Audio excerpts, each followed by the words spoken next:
Hi there Booktube, it's Eleanor here and it's time for my Friday reads.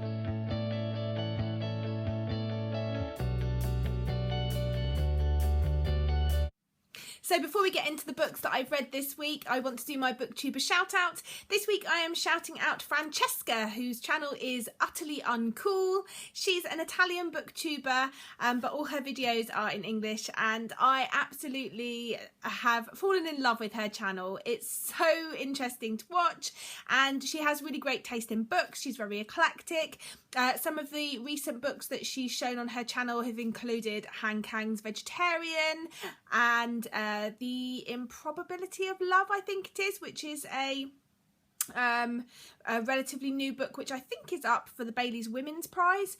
And she just has really good taste in books. I've really enjoyed watching her channel, and I definitely think you would like her if you like my channel, and so I will link all her details down below. Go check her out, and if you like what you see, subscribe, and show her some Booktube love. Anyway, let's get into the books I've read this week. The first book that I finished this week was Gone with the Wind by Margaret Mitchell, and I'm so pleased I finally got to this book. It's one of those books that's been on my shelf and been on my radar for such a long time, but its size and the fact that it's this classic always held me back because I didn't want to be disappointed, and I wasn't. I really, really loved this book. It, however, wasn't one that I went into and at the beginning I wasn't like, yeah, I love this, I love this. It was more of a slow burner, and as I became more invested in the characters, as I got to know them more, I really and truly was 100% rooting for various characters and really couldn't put the book down towards the end. In fact, I was buddy reading this with Kizzy Reads, who I will link down below, and towards the end, as she will say, I couldn't stop myself, and I ended up, we were doing a set number of pages a day, and I ended up just reading the end of it because I couldn't help myself. One thing that was a surprise for me in this is that because I didn't know anything about the book, I mean, I knew it was sort of set in war, it's set in America, set in the South, and it was like a love story, and that's all I knew. And everyone obviously knows the names Scarlett O'Hara and Brett Butler, and I was expecting this sort of epic love story. And in a way, there was the love story in there, but actually, Scarlett wasn't a very likeable character at all. And that was a surprise for me. I didn't expect that at all. But she was selfish, and she was a product of how she'd been brought up. She'd been brought up on a plantation with slaves who pampered to her every whim. She was, you know, a pampered princess who was expecting to marry the man of her dreams because she was pretty. She thought she could get anybody she wanted. And obviously war changed that, and just growing up and life changed you know, her prospects, and how she dealt with that often was very immature and conniving, and yeah, I just really enjoyed this. The only thing for me was it wasn't exactly a happy ending, and I struggle a little bit with that. So I'm really pleased that a long time ago I picked up Scarlett, which is the sequel to Margaret Mitchell's Gone with the Wind, and it's by Alexandra Ripley. I picked this up ages ago, and I'm so pleased I did, because Margaret Mitchell gave her consent for Andrew Ripley to write this sequel, and I want to know what happens to everyone, so I'm definitely going to be picking this up and reading it sooner rather than later while the story is still fresh in my mind. But back to Gone with the Wind. I finished the book and I immediately proceeded to watch the film, which is about 4 hours long and includes there's like 5 or 10 minutes at different parts where there's like an interval with a score of music, and I just really loved that. It was really old school and I really enjoyed that. You know, as it would have been had you gone to the movies in the time that it was brought out. It was a beautiful film, very well done, very well adapted from the book. It was very, very well adapted. There was one slight change that I noticed in the film, that some of the children that appear in the book were not in the film.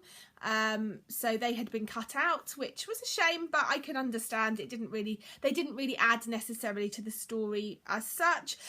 And oh, I cried. I didn't cry with the book, but I truly cried with the film. There was 2 points in the film where I just bawled like a baby, and it really added to the enjoyment of the story and really cemented some of the story in my head, because I do find war books and books about wars that I have no idea about. I don't know anything about the Civil War in America, and so it was interesting to read the book, but also I think visually watching it helped to cement that. So I am giving the book 5 stars and I'm giving the film 5 stars. So the next things I want to talk about are a prime example for me on how you should give things a second chance.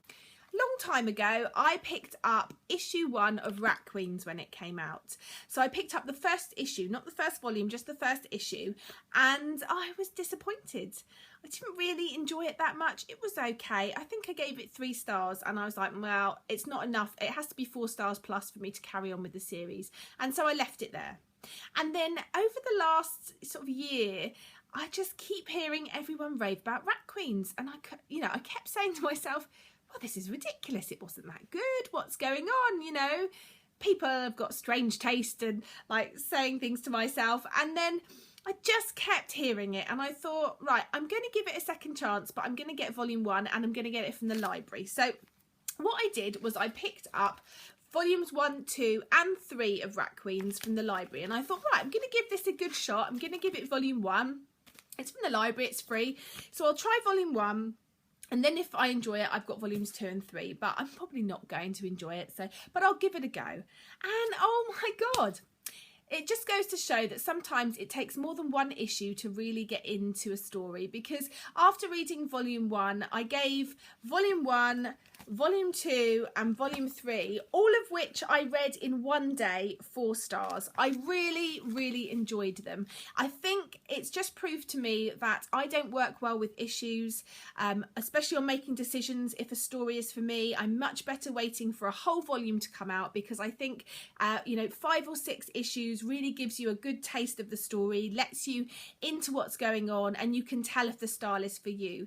And I really enjoyed this. It's a story of the Rat Queens, who are a group of girls, or women, all different species, and you've got like a necromancer, and you've got a demon, and you've got sort of a master swords person, and you've got like an elf, or squidgen, I think they're called, and they're going on quests, but they're beer drinking, rude, crude and lewd. And I really enjoyed it, so I would definitely recommend, if you've tried Rat Queens and you've only tried an issue, that was all my books falling over.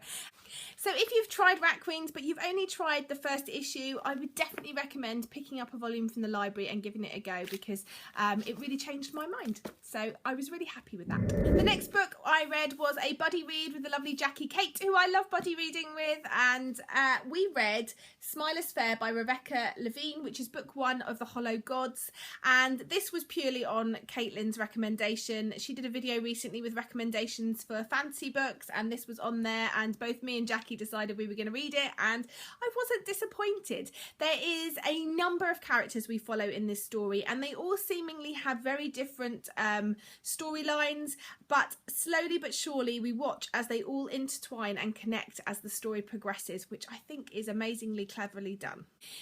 One of the characters we've got is Nethme, and she is the daughter of a lord who has been killed potentially by her uncle, but we don't know that for sure, but she suspects it, and her uncle has now sent her off to be married to a man much older than her, a long way away from home, in order for sort of political connections, and so we're following her story.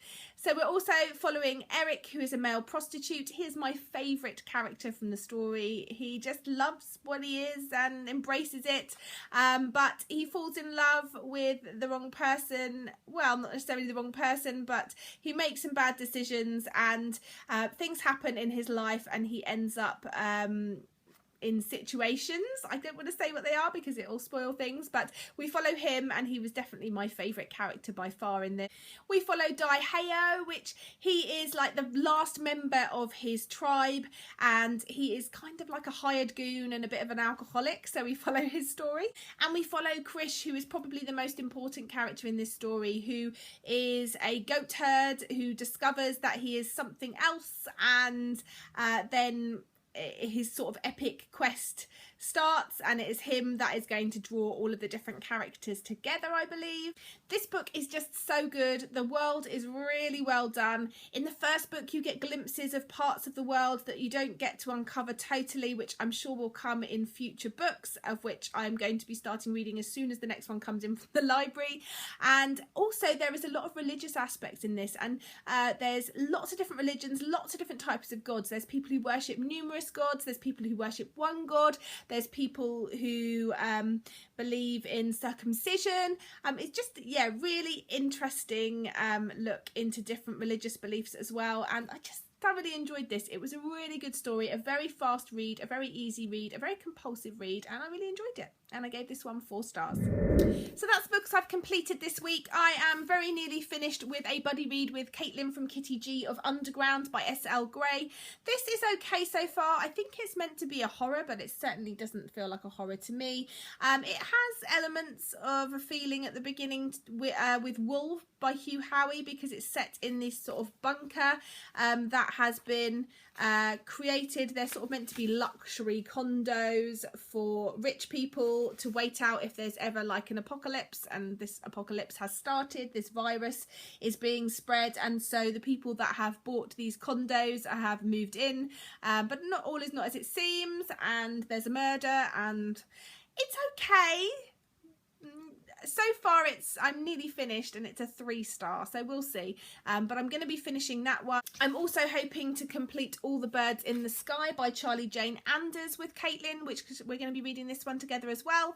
And then check out my video soon for what I'm going to be reading over the next week with Janet from Swirly Girly Reads, because it's really exciting. Anyway, that's it from me this week. Definitely go and check out Francesca from Utterly Cool, because she's great, and I look forward to chatting to you soon. Bye for now, Booktube.